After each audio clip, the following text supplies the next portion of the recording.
Buenos días, buenas tardes, buenas noches. Bueno, he intentado revisar desde mi equipo si ha habido algún comentario de algún compañero en estos últimos días, en los videos, pero no se ve nada. Eso no significa que no haya comentarios, ya ven que luego me los esconden, etcétera, etcétera. Así es que si este es el caso y después aparecen, ya después estaré agradeciendo a quien sea que me esté mandando las felicitaciones o el respectiva crítica, etcétera, etcétera. En fin, mientras tanto, agradezco que estén sintonizando una vez más. Esta creo que es la última sesión sobre el tema de la vida de Marx por el momento. No significa que no voy a seguir haciendo videos, o en este caso, más que video, es un podcast, un audio, sobre el tema. Seguramente lo seguiré tratando el tema, aunque ya no con la misma regularidad, el seguimiento que le he venido dando hasta el momento. El día de hoy vamos a tratar la última etapa de Marx, el fallecimiento de Jenny, de las dos Jennys, madre, hija, y desde luego del abuelo Marx. Pero antes de eso quiero platicarles cuál era el ambiente en la vida del viejo Marx en sus últimos días. Y este ambiente me lleva a hacer una reflexión y que desde luego se las voy a presentar en este podcast en la última parte. Ojalá se esperen a la última parte para hacer una reflexión con respecto a este canal, ¿no? Así es que vamos empezando. Ojalá se queden todo el podcast, reitero, y que no estén escuchando solamente una parte, o que lo estén chiquiteando el podcast. Pues total, si salen muy largos los podcasts, ustedes ya saben que los pueden chiquitear.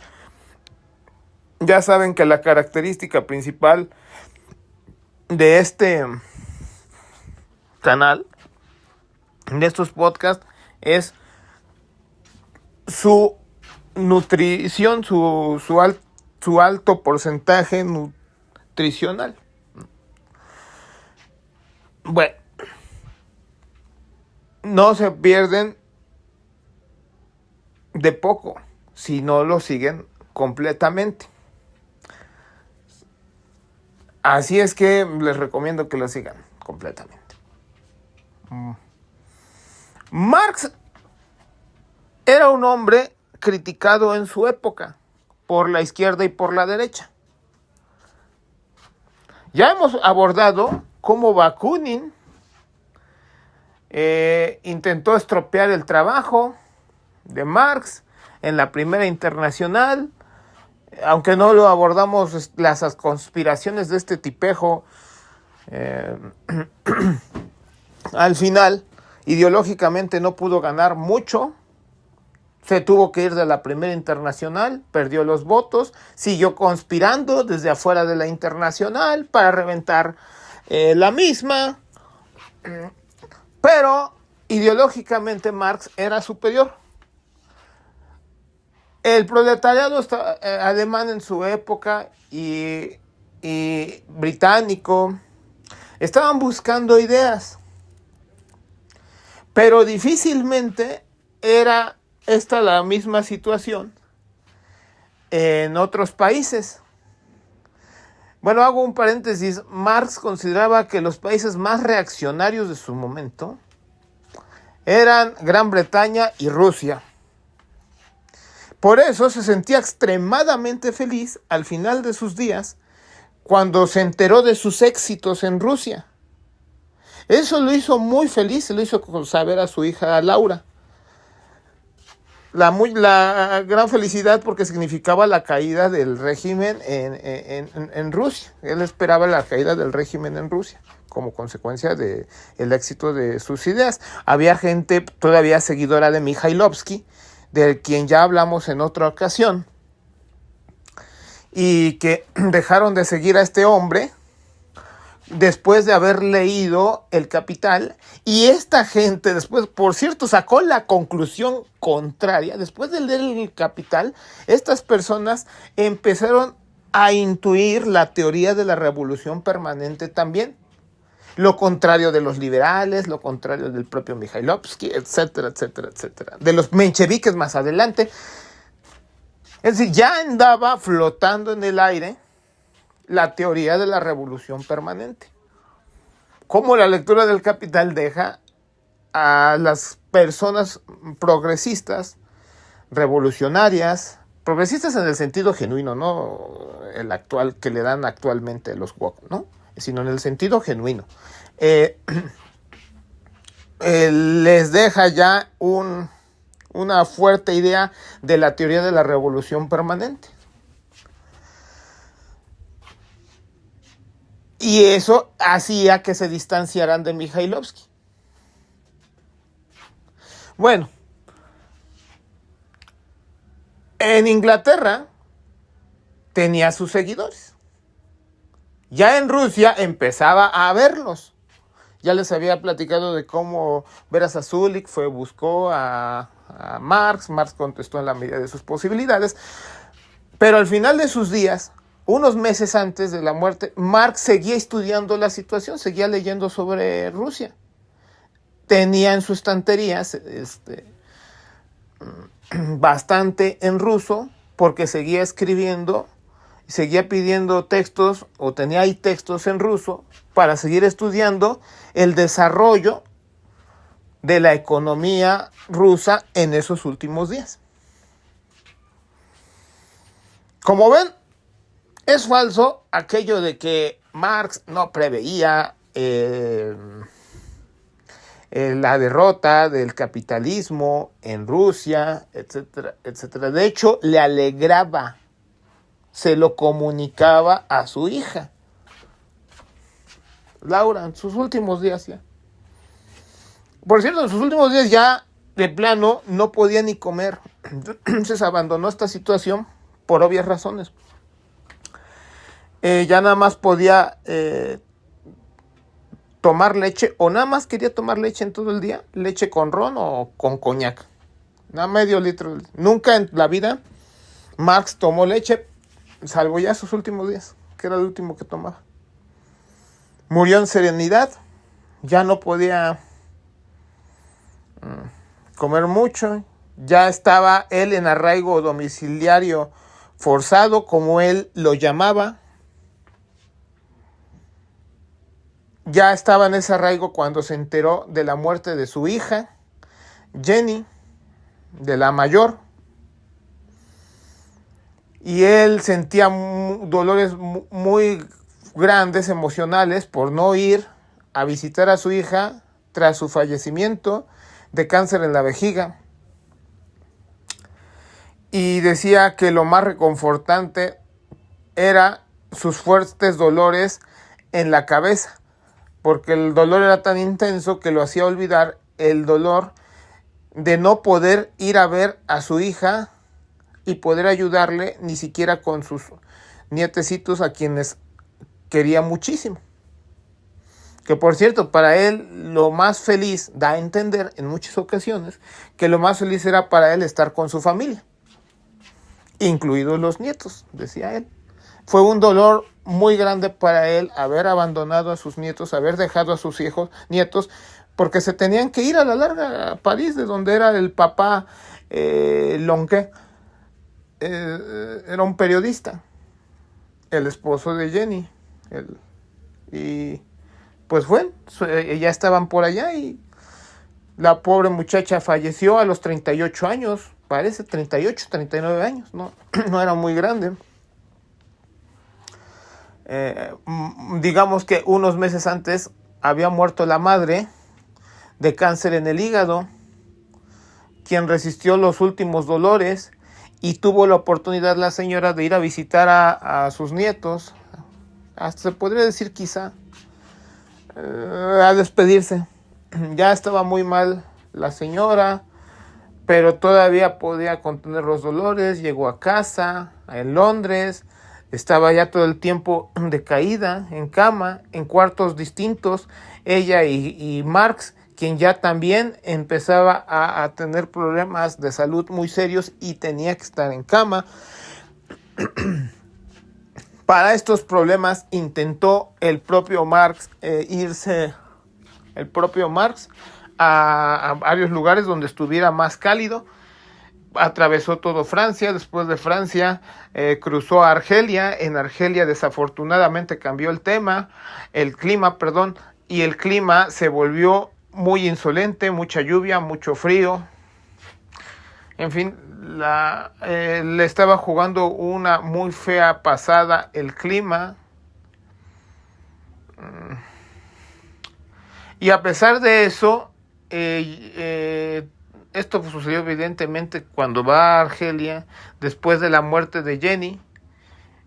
Marx no quería dejar el planeta Tierra, no, al menos de forma consciente, o no al menos, sino de forma consciente, porque él se mantiene en quienes hemos leído sus textos, en quienes hemos mantenido sus ideas, en quienes genuinamente hemos leído sus textos. Ahorita vamos a hablar de eso.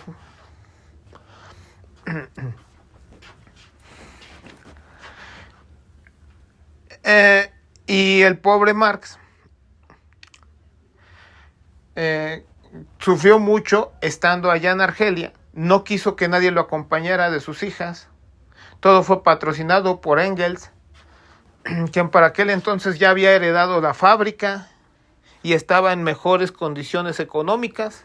Han de recordar que después de la Revolución del 48, cuando regresa Engels, durante una temporada más o menos grande, él fue un empleadillo más en la empresa, en castigo a papá de Engels, castigó a Engels por haber participado en estas trifulcas revolucionarias. Y después de la muerte del padre de Engels, tuvo Engels que luchar por la herencia, y finalmente él se queda al menos con la dirigencia de Engels and Hermes, la fábrica, y eso. Entonces, por esa razón estaba en mejores condiciones. Ya platiqué en otra ocasión qué fue lo que sucedió, porque el padre le levantó el castigo. El padre estaba, lo platico rápido, al padre de Engels lo estaban estafando, y Engels hijo, o sea, nuestro camarada Engels descubrió la estafa, los puso en evidencia con su padre. El padre tomó cartas en el asunto y levantó el castigo a su hijo. Bueno, entonces Engels ya podía darse mayores libertades económicamente y apoyar más a Marx en ese sentido. Fue atendido por el mejor médico allá en Argelia, quien también lo obligó a estar en arraigo domiciliario, porque durante todo este tiempo Marx mejoraba, empeoraba de la bronquitis que tenía. No se le quitaba la mendiga bronquitis. Pobre Marx. De hecho, hay una foto de Marx donde aparece todo rapado, bueno, con el pelo corto y sin la barba. Hay un documental donde yo vi que Marx no quiso raparse, pero hay otros que señalan que sí se rapó, o sea que sí. Hay una imagen hecha por inteligencia artificial de Marx con el pelo corto y sin la barba. Entonces, ¿qué pasó? No me queda a mí claro si se terminó rapando o no. No se rapó como tal, sino que se cortó el pelo. Porque vi en el manga de los japoneses del Manifiesto Comunista que lo pintan a Marx pelón. Eso es una estupidez. No, Marx no era pelón, no fue pelón.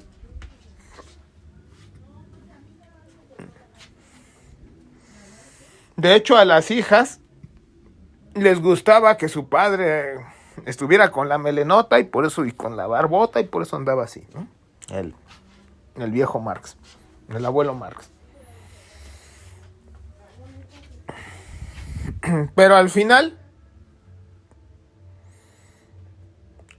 tuvo que quedarse bajo arraigo domiciliario forzado, como él decía, también en Argelia, donde tuvo que protegerse del frío, de las inclemencias, de las que supuestamente estaba huyendo de Europa. Fue la única vez que salió de Europa Marx, nunca antes había salido de Europa, y tenía solamente ese propósito. Después de regresar de allá es cuando se entera, y ya estando muy mal regresa otra vez a Europa y en particular a Londres, vuelve a decaer Marx y es ahí donde se entera que su hija Jenny también había fallecido, que no habían mejorado los dolores que tenía la hija y que falleció finalmente. Engels fue quien auxilió a la hija de Marx. Perdón. Bueno, seguramente Engels también lo hizo, pero a quien le pidió de inmediato auxiliar fue a Laura, a la hija Laura, a la hija de en medio, que fuera a auxiliar a su hermano.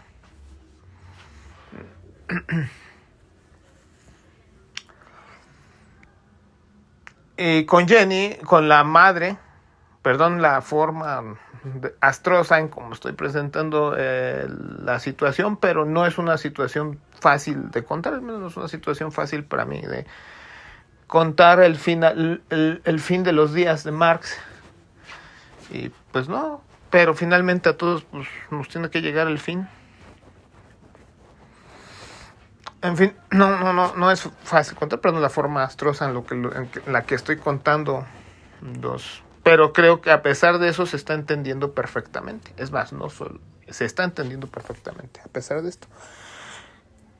Cuando Jenny, la madre, o sea, la abuela de los nietos, fue a París, les decía yo, fue lo último casi a despedirse de todos ellos. Le dolió mucho a Marx no haber ido a la tumba, al sepelio de Jenny, a ninguno de los servicios funerarios de su esposa, porque él ya también estaba muy enfermo y la indicación del médico fue que no asistiera de ninguna forma, bajo ninguna circunstancia, a los servicios funerarios de su esposa.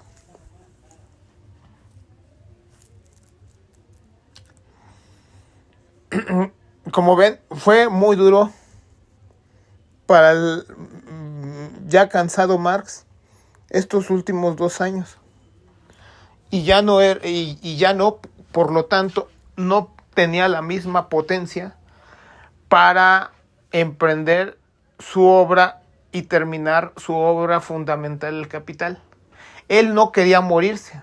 Tras la muerte de Jenny, ya era inevitable, ya se venía a venir lo inevitable.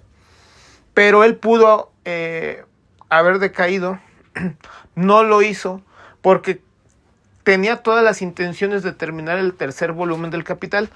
Han de recordar ustedes que el Capital fue escrito al revés. No sé si se los conté, si no ahorita se los cuento. El Capital fue escrito al revés.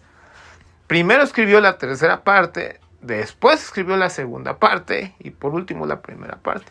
Por eso la 1ª parte fue la que terminó presentándose primero, porque fue la que se escribió mejor.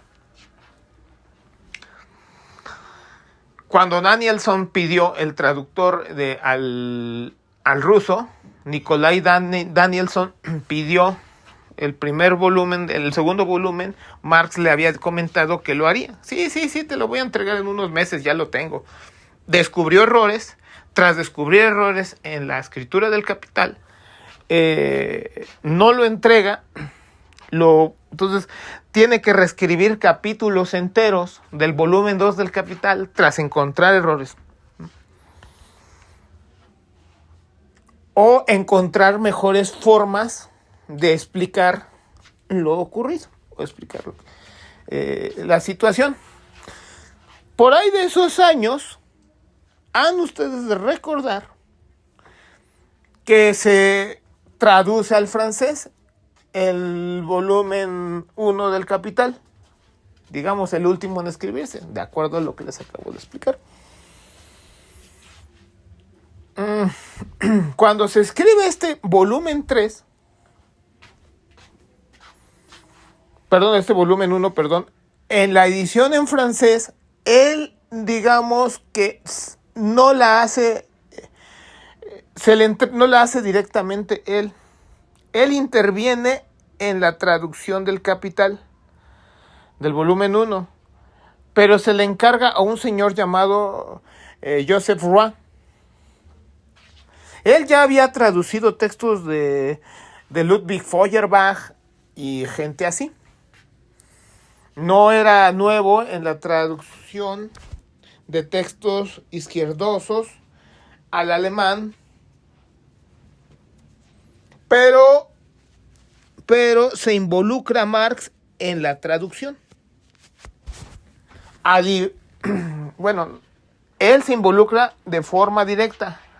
Y ahí, mientras se da esta traducción, encuentra que hay dos formas distintas, o que hay muchas formas distintas de presentar nuevos capítulos, de presentarlos mucho más sencillos, de una forma más elegante, más chula, más acabada, más sencilla, sobre todo más didáctico. Y mete mano en la traducción, cambiando el original en alemán en la traducción en francés. Entonces la traducción en francés, al quedar al final, queda distinto distinto al original en alemán. Después de esto, Marx dijo que nunca más se iba a volver a involucrar en las traducciones del libro. Que él ya no querría tener nada que ver con las traducciones. Ya no se iba a meter en las traducciones.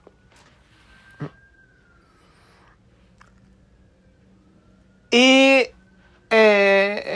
por eso es importante esta situación.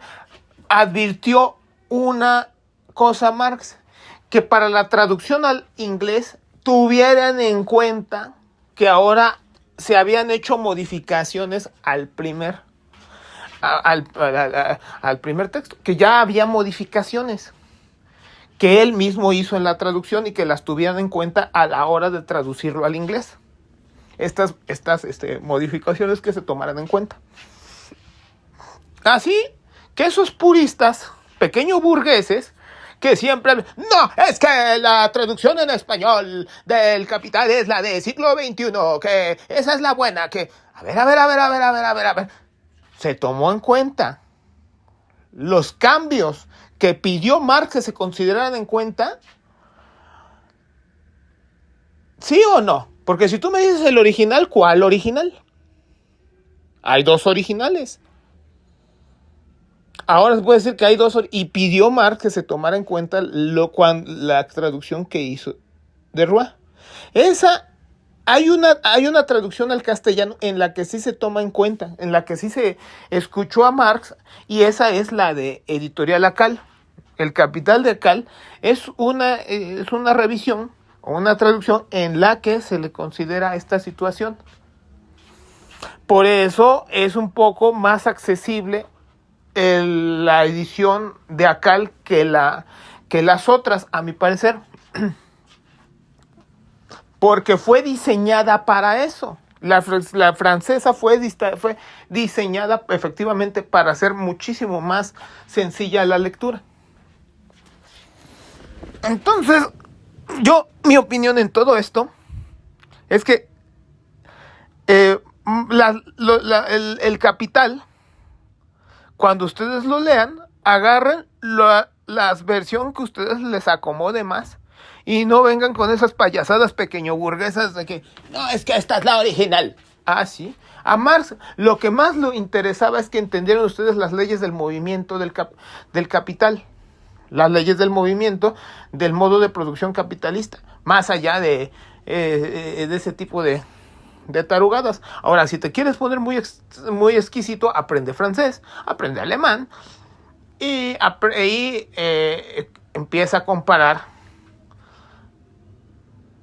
Porque no hay, bajo esas circunstancias, es la mejor forma si tú quieres hacer una comparación y tú te quedas con el aprendizaje como quiera que sea, que es lo que quería dejar Marx a final de cuentas. Entonces hay que tener mucho cuidado porque he notado mucho entre los pequeños burgueses esta situación. Pero lo más curioso es que cuando tú llegas con esta misma gente y les preguntas, a ver, explícate, construye la cuota de ganancia, o a ver tú, ven aquí. Les preguntas tú, a ver, explícame sobre cómo funciona la renta diferencial. No saben. No. Y luego dicen, no, es que, no, matemáticas no. Sí, todo el capítulo está lleno de cuentas, pero bueno, en fin. Entonces, dicho esta situación, en español no quedó la traducción y se traduce hasta mucho tiempo después por algo muy importante, que es lo que vamos a abordar ahorita. En Estado español, la mayoría de la gente no estaba enterada de las ideas de Marx. En Suiza, en Italia, en Estado español, tiene más predominancia las ideas anarquistas. Son, curiosamente, países netamente campesinos en esa época, países atrasados. Es allí donde tiene mayor pegue las ideas del anarquismo. Mientras que en países industrializados, donde la industria pesada tiene más repercusión, es donde las ideas de Marx es donde empiezan a tener más éxito. Y en Rusia, curiosamente, que también es un país extremadamente campesino, las ideas de Marx empiezan a tener éxito. Y empieza a haber una lucha en contra de los populistas anarquistas. Tiene que ver con el rápido avance del capitalismo en Rusia, donde cada vez empezaba a crecer la industria pesada más y más rápidamente, y eso tiene un reflejo inmediatamente en las ideas del socialismo científico, o sea, las ideas de Marx. Entonces, estamos hablando de que por esa razón Marx tenía aún detractores y que las ideas de Marx no eran bien vistas por todos lados dentro de la izquierda, digámoslo así. Había mucha gente que seguía atacando las ideas de Marx.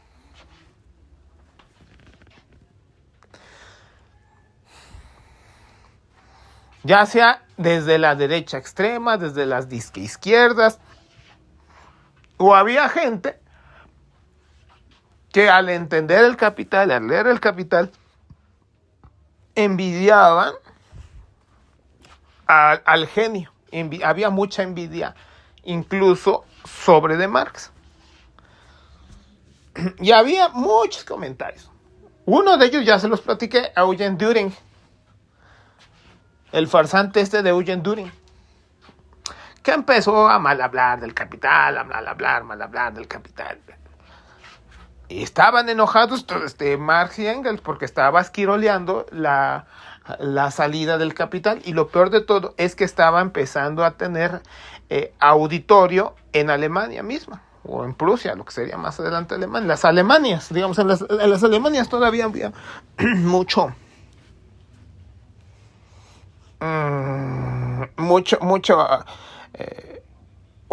sí tenía auditorio Düring.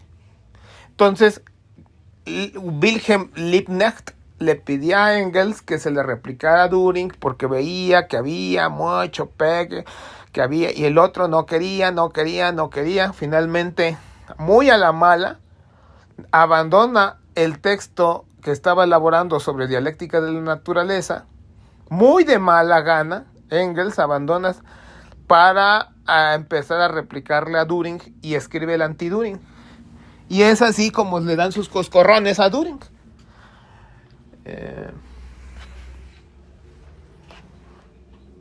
Y ya pues entonces Engels pues ya deja el libro y desafortunadamente dialéctica de la naturaleza quedó simplemente como un texto en borrador. Lo que nosotros presentamos, lo que nosotros leemos en dialéctica de la naturaleza es un borrador de lo que sería un texto muchísimo más explicado por parte de Engels. Y pues ya nadie siguió publicando a Engels o a las ideas, porque no hubo quien le diera seguimiento a ese texto, y que lo más que se pudo hacer fue ensamblar las notas de Engels. Tristemente. Pero bueno, al menos los especialistas en las áreas respectivas sí son capaces de descubrir y de entender con sencillez, con relativa sencillez, qué es lo que quiso decir en muchos casos Federico Engels en ese libro. Ahora, dentro de esas notas, la primera parte del anti-Düring sirvió para escribir esas notas, y las primeras partes sirvieron para escribir el anti-Düring, la primera parte del anti-Düring.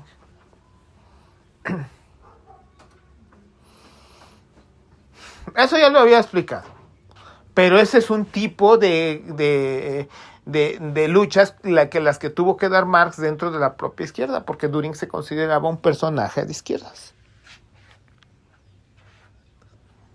No era la primera vez pues que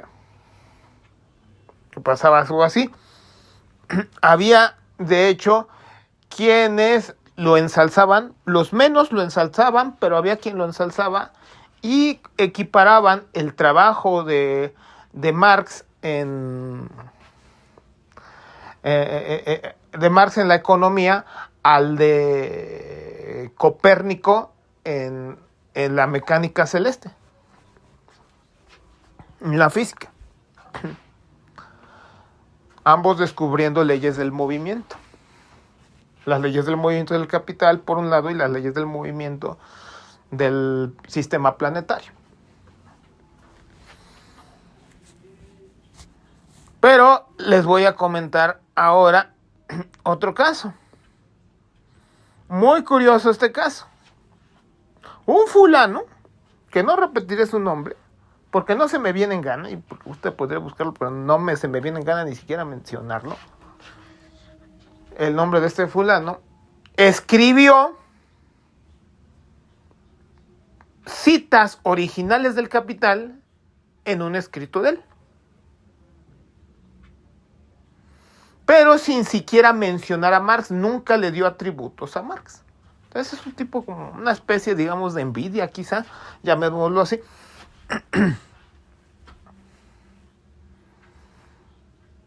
Y finalmente le mandaron a llamar, Marx se mandó a llamar al fulano y le dijo: a ver, cabrón, ¿cómo que estás tomando mis ideas y que no me das atributos? Quiero que me des una explicación. Hay unas cartas de eso. A ver, quiero que me expliques por qué lo hiciste. No, y da puras explicaciones tarugas el fulano No. Lo más que llega a decir en ese texto el señor es que espera que Marx tenga mucho éxito en el futuro, pero sin mencionar el nombre de Marx. Pero él esperaba que Marx tuviera éxito en el futuro, ¿no? Esperamos que... Entonces lo que creen es que era un cuate muy necesitado de dinero y que necesitaba sacar dinero y no tenía ideas, y entonces sacó las ideas de Marx y las publicó como si que fuesen suyas, a pesar de que no eran suyas, ¿verdad? Porque hubo casos donde sí hicieron digamos un compendio. El primer compendio que sale del Capital es un compendio que salió en holandés. Hubo gente que intentó ayudar a la lectura del Capital haciendo compendios, y entonces surgen en esa misma temporada compendios para leer el Capital en holandés. De hecho, ese compendio después se tradujo al francés, si no mal recuerdo.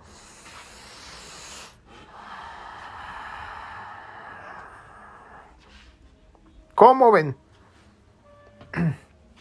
Bueno, prosiguiendo con este cuate, que no era un compendio lo que hizo, sino un rapto, un hurto, entre que necesitaba dinero el otro fulano, sin ideas, sin ideología política, y al mismo tiempo algo de envidia, siento yo, publica esta situación. Pero lo que más le molestó a Marx sobre este tema era la situación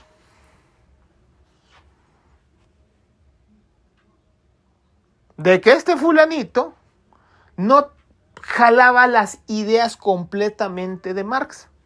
Por ejemplo, él decía que se podía llegar al socialismo de forma gradual. Repitiendo las ideas de la socialdemocracia, socialdemocracia alemana y la socialdemocracia de 1914, este fulano ya las repetía. Él esperaba que se podía llegar a través de reforma en reforma al socialismo y que estas reformas nos iban a llevar al socialismo, que se iba a llevar de forma gradual y que no era necesario una revolución que irrumpiera de forma discontinua en la historia para hacer que el proletariado tomara el poder. Y lo contrario de lo que Marx estaba explicando durante todo este tiempo. Eso es lo que más le calentaba a Marx. Que tomara las ideas y que luego las desvirtuara con las suyas propias o las suyas personales. Porque Marx decía que en todo caso podría considerarse ese tipo de hurto como una especie de propaganda al capital. Decía, bueno, se puede considerar como una especie de propaganda, pero el problema era que calentaba a esa situación de empezar a manejar ideas ajenas. O sea, tomaba de Marx lo que quería y no a Marx en su totalidad.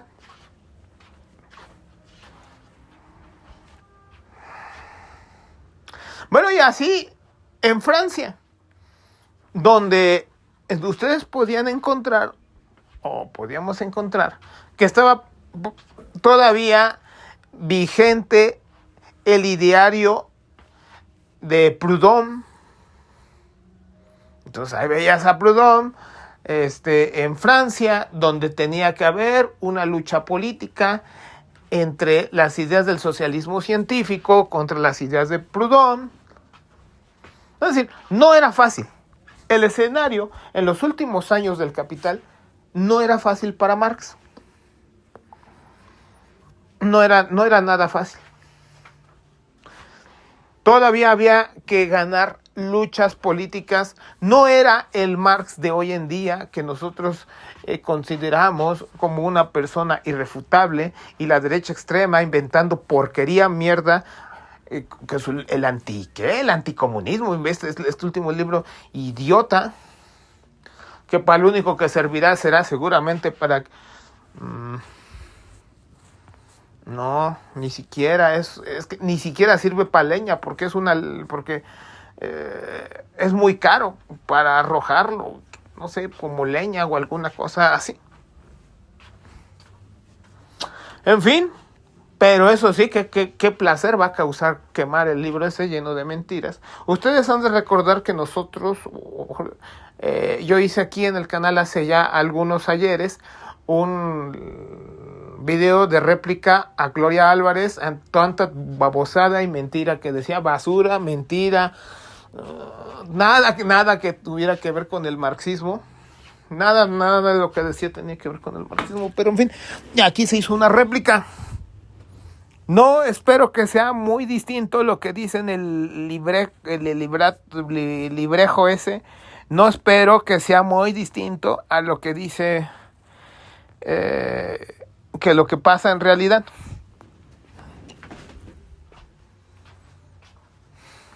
¿No? Yo no veo que sea muy distinto. Así es que continuamos con eso, pero es un pobre diablo, se dan cuenta, es un pobre diablo ahí, ardido de que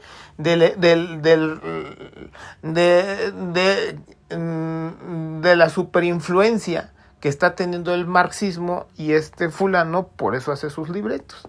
Pero a diferencia de aquel entonces era que había una genuina lucha ideológica en las izquierdas para ver qué idea iba la que estaba prevaleciendo, quién tenía la razón, pues de forma ideológica dentro de las izquierdas.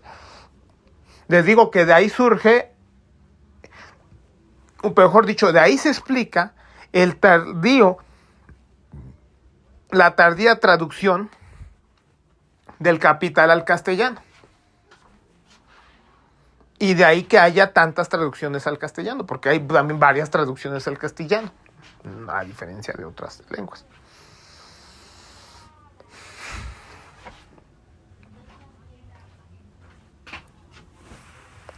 A ver, otra cosa que hay que comentar es que en los últimos años Marx ya no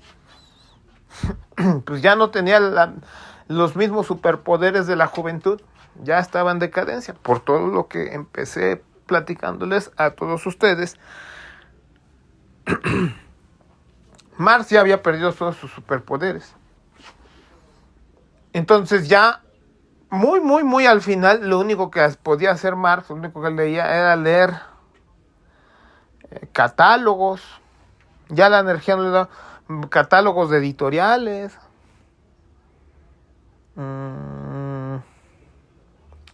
O leer novelas francesas, que es lo que siempre le gustó a Marx, leer ese tipo de novelas.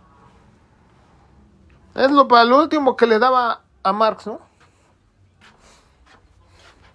Esta situación.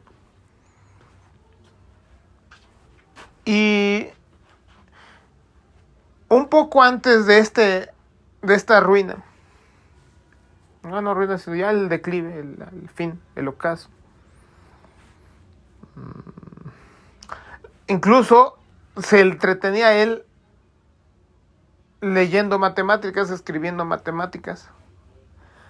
Ya les había comentado antes, ¿no? Que de ahí había surgido los manuscritos matemáticos de 1881. De ahí habían surgido, de esa época. Y que incluso escribió ahí mucho sobre cálculo diferencial e integral. Ya era lo único que a veces que podía hacer. Intentó en algún momento retomar sus lecturas sobre antropología, ya no pudo. Y era lo que le entretenía mucho las matemáticas, le gustaban las matemáticas. En contraste a los personajes que andan por ahí diciendo que las matemáticas que no sirven para interpretar la realidad de la explotación que vive la clase obrera. Pobre, pues, diablos, en verdad, pobres diablos. En fin, son unos apparatchik. Lo único que puede ser es un apparatchik que lo dijo completísimamente. Enemigos de la dialéctica. En fin. Bueno, esto es lo que el pobre Marx podía leer. En otras ocasiones ya empezaba a leer incluso termodinámica. Estaba interesado. Empezó a aprender un poco de física. También interesado en el maquinismo. También termodinámica empezó a leer Marx. Y ya, les comento hasta el final que ya no le quedó mucha energía. Ya no tenía tanta energía para emprender el tercer volumen del Capital. Para terminar el tercer volumen del Capital. Y que seguramente, o que mejor dicho, fue así, entre Eleanor Tussi, su hija Eleanor Tussi, y Engels terminarían y lo presentarían.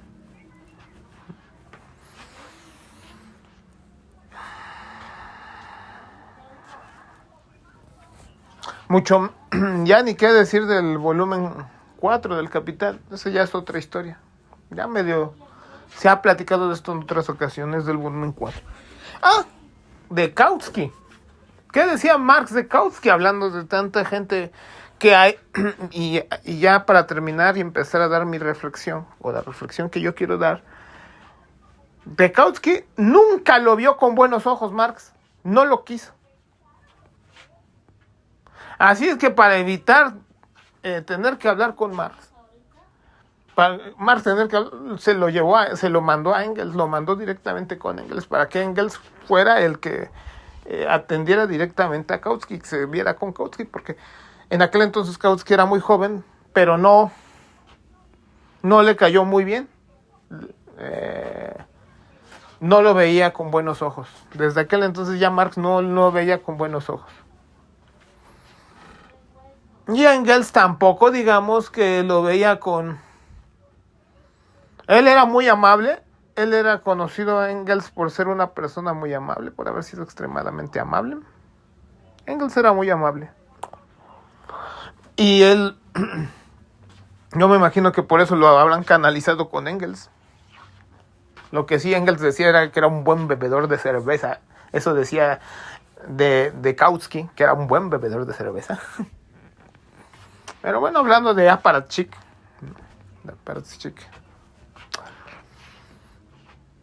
Y que entendieran cómo estaba la situación.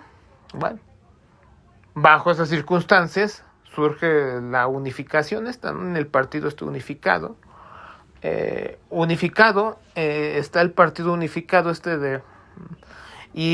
es como el Partido Socialdemócrata con ideas de Liebknecht, alias Carlos Marx, y por otro lado la Liga de Trabajadores Alemanes, de la SAL. Entonces se fusionan en este congreso, en el Congreso de Gotha, y con ese motivo escribe la crítica al programa de Gotha, es la que escribe Marx, que ese congreso es el Congreso de Unificación de estas dos corrientes para formar el Partido Socialdemócrata Alemán. ¿Sale?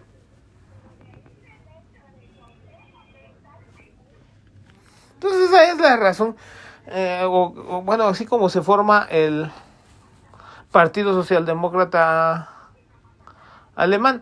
Y esta era el tipo de personas con las que tenían que convivir Marx y Engels, digamos, los más allegados.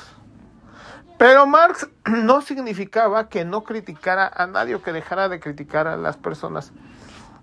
Criticaba incluso a quienes él consideraba los mejores, digamos, legisladores incluso criticó cuando uno de ellos empezó a apoyar la invasión de Gran Bretaña a Egipto. Marx enérgicamente se opuso a eso, pues ya más que enérgicamente oponerse, ya no, se lo comentó con mucha energía a su hija Laura, que estaba decepcionado de este fulano por haber... E incluso de sus yernos, a sus yernos también les tocó ya al final es recibir la furia de Marx y por sus posturas políticas en Francia, que en la formación del Partido Obrero en Francia, a uno le decía que era seguidor de Bakunin y al otro le decía seguidor de Proudhon. Eso es lo que decía de Longuet y de Lafargue. No les gustó sus posturas políticas. ¿No? Había mucha gente que se consideraba marxista en aquel entonces y Marx se enfadaba en muchas ocasiones de escuchar ese tipo de cosas porque él consideraba que mucha de esa gente ni siquiera, óiganlo bien, ni siquiera había leído sus propias ideas. Que era incluso mucha de esa gente que hablaba, que decía que era marxista, era incluso contraria a sus ideas. Entonces, en reprimenda a todo eso, él decía, o él contestaba, yo no soy marxista. Imagínense, Marx diciendo, yo no soy marxista. Digan lo que quieran, pero yo no soy marxista. Si los marxistas defienden eso, Entonces, yo no soy marxista. No sé. A su muerte, la hija Eleonor, Tutsi, decía algo semejante.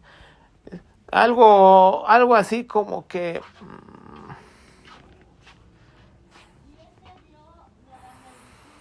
la gloria salve a mi padre de sus amigos. Algo así decía la frase, ¿no? ¿No? La gloria salve a mi padre de sus amigos. Como haciendo una cuña entre estos fulanos de aparato, los aparatchik,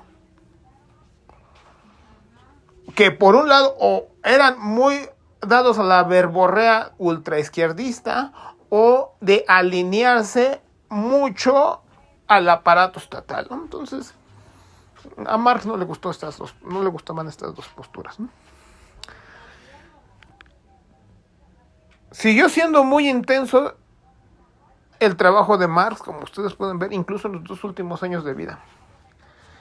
Y al mismo tiempo fue muy complicado, muy dura su vida, digámoslo así, al final de los días.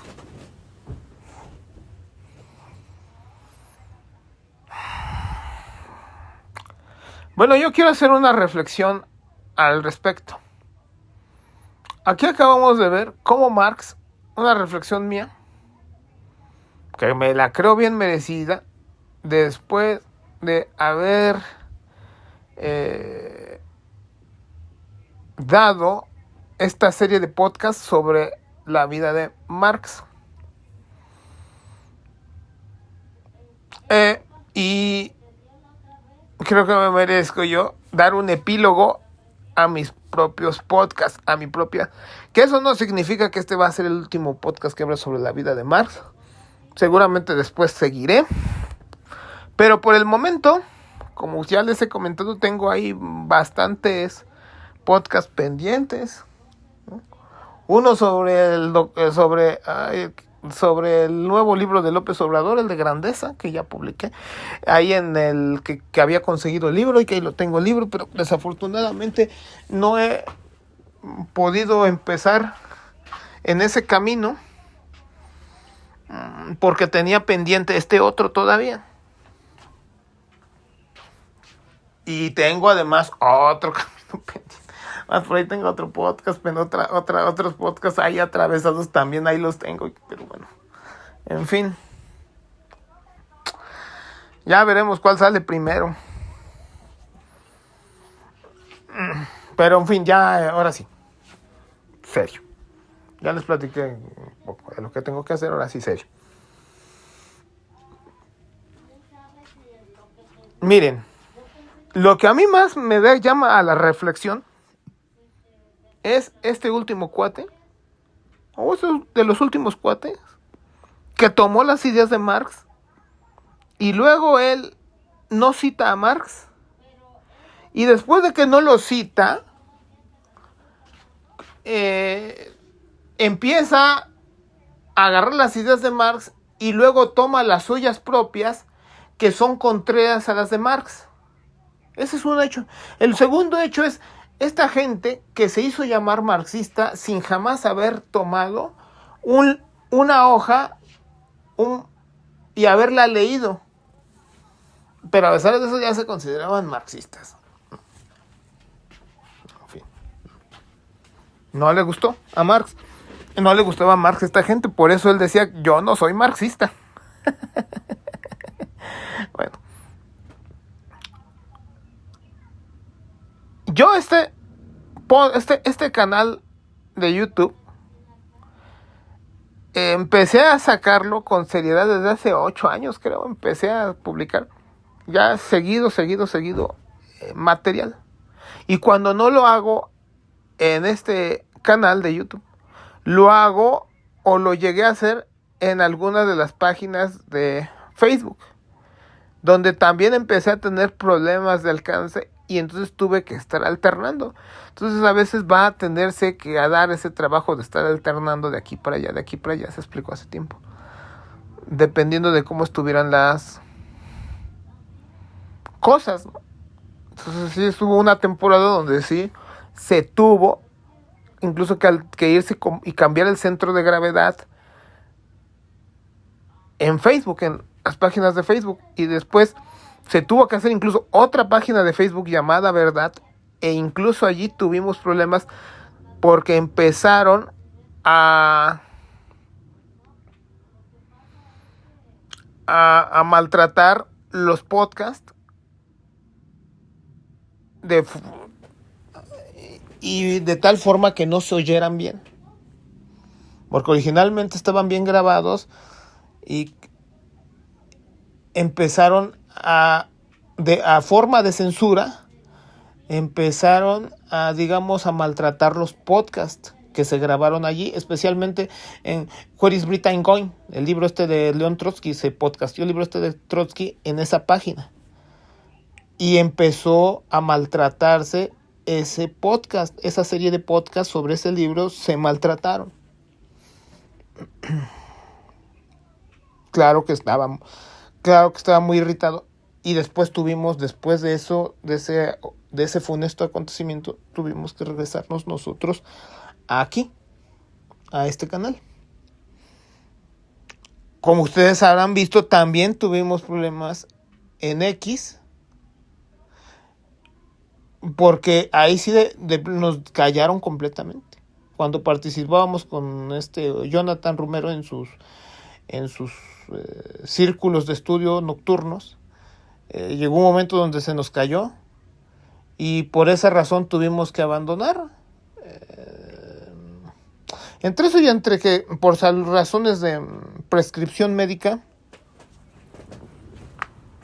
se tuvo que, pero sobre todo, lo otro era salvable. Se puede ser más temprano, lo otro era salvable. Pero donde ya de plano no había solución fue cuando empezaron a callarme. Empezaron en el momento en el que yo hablaba, momento en el que censuraba X. Ya ahí no había nada que hacer.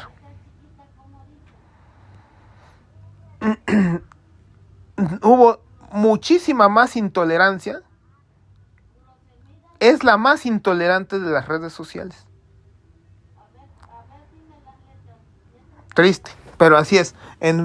Ahora, ¿cuál es la reflexión que me deja? Marx tuvo muchos enemigos a la derecha y a la izquierda. O propiamente no enemigos, él mismo consideraba no tener enemigos. Pero sí, gente que le estuvo estorbando durante todo este tiempo. Nosotros pasa exactamente lo mismo. Hemos tenido que batallar, que lidiar con gente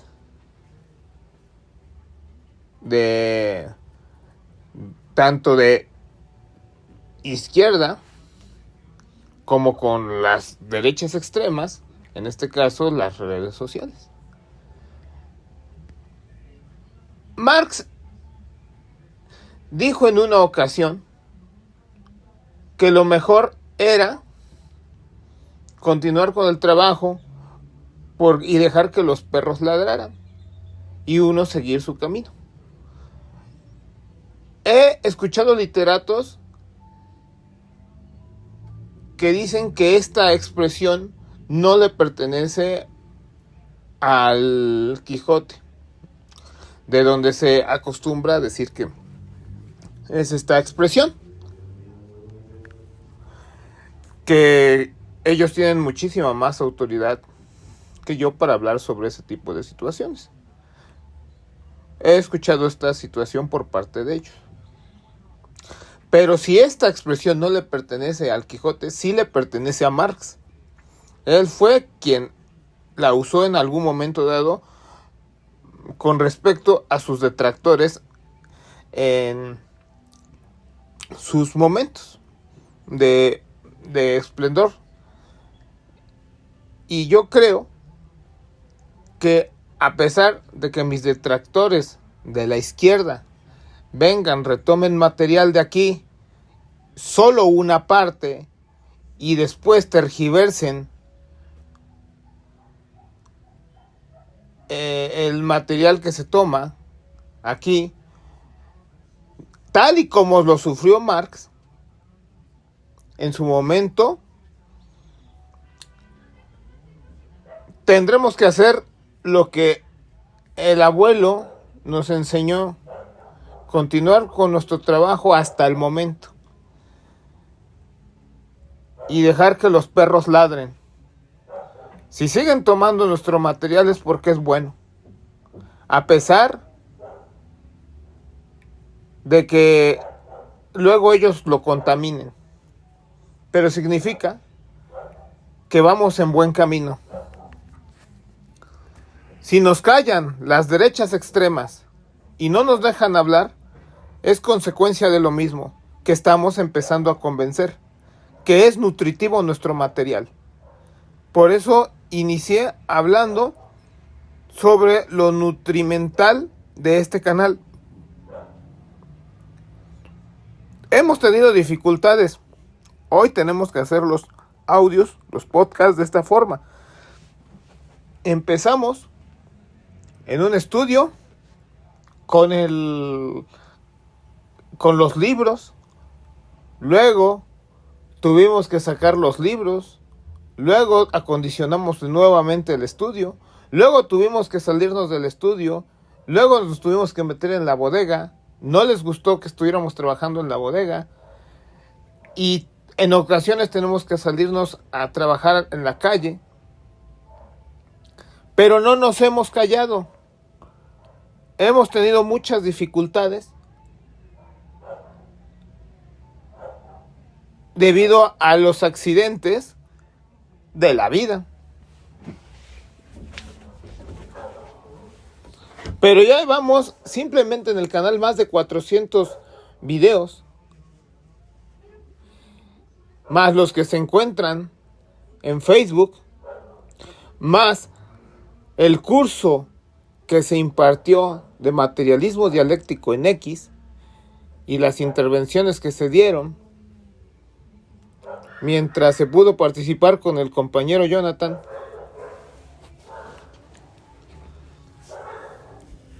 Y eso es muestra de la tenacidad que hemos tenido a lo largo de estos años en este canal, en esta plataforma. Yo quiero recordar, las ideas tienen su propia fuerza. Si este canal no ha desaparecido, si esta expresión marxista no se ha apagado, es porque tiene una misión histórica que cumplir.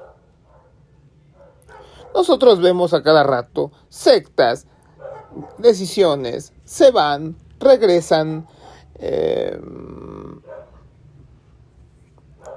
falta de continuidad. Pero esta no ha sido desde hace 8 años algo que se le puede achacar a quien suscribe al redactor de este canal. Por el contrario, ha habido una continuidad en el trabajo y eso muestra que detrás hay una misión histórica que es la que realmente nos está aventando al frente, la que nos está posicionando. Y que, sí, igual que con Marx, tuvo que lidiar dentro de muchas izquierdas o dentro de mucha gente que se hacía llamar de izquierda, tuvo que estar lidiando durante todos estos años hasta que finalmente se impuso el marxismo en todos los países de Europa. Aquí lo que nosotros venimos a defender son las ideas de Marx, Engels, Lenin, Trotsky, Ted Grant. Naturalmente nuestras ideas también tendrán que batirse con las de otras personas. Y estas ideas impulsarán la revolución socialista a lo largo del mundo. Esperamos que a ustedes les esté sirviendo de mucho lo que están aprendiendo en este canal, porque les servirá más adelante para describir los acontecimientos que están por venir. Pero antes de cualquier otra cosa, la misión histórica de nosotros como marxistas es ponernos al frente del movimiento del proletariado y llevarlo al poder, porque sin una dirigencia revolucionaria, el proletariado no podrá llegar al poder. De allí la necesidad de tener ideas correctas. No se puede construir un puente, un cohete, un carro, si no se poseen los cálculos correctos. De la misma forma aquí, necesitamos tener los cálculos correctos. Y eso es lo que a lo largo de estos años hemos venido presentándoles a todos ustedes. Para tener esos cálculos en el momento en el que se les requiera, que sean más necesarios para llevar al proletariado al poder. De mi parte, he puesto lo que a mí me corresponde. No he fallado en lo fundamental. De allí que, al igual que Marx, esté siendo víctima de intrigas, que lo haya sido en el pasado, de ataques de la derecha extrema, censura y cuestiones por el estilo, incluso dentro de la propia izquierda, envidias, censuras, etcétera, etcétera. Mientras tanto, les agradezco a todos ustedes que participen difundiendo estos materiales, que eso es lo que ahora a ustedes les toca. El 80% del trabajo revolucionario es la difusión de las ideas revolucionarias. Y eso es lo que a ustedes les corresponde como buenos materialistas. Espero que haya sido muy nutritiva esta serie sobre Marx de podcast, y esperemos que en el futuro empezar a anexarle algunos capítulos. El fallecimiento de Marx y Engels y de todas sus familias solamente representaron el punto de arranque de sus ideas, no el fin. En ese sentido, no han fallecido, porque sus ideas aún siguen vigentes y hoy son indiscutibles. En su época, todos esos envidiosos, todos esos enemigos del proletariado estorbaron a la causa. Hoy ya no pueden hacerlo. Es indiscutible la razón que tuvieron, que tienen el día de hoy, y por esa razón nosotros estamos aquí congregados, escuchando, leyendo todas las ideas que nos aportaron. Es el punto de arranque. Su fallecimiento fue el punto de arranque de las ideas. Espero que estén teniendo unos felices días de asueto. Muchas gracias.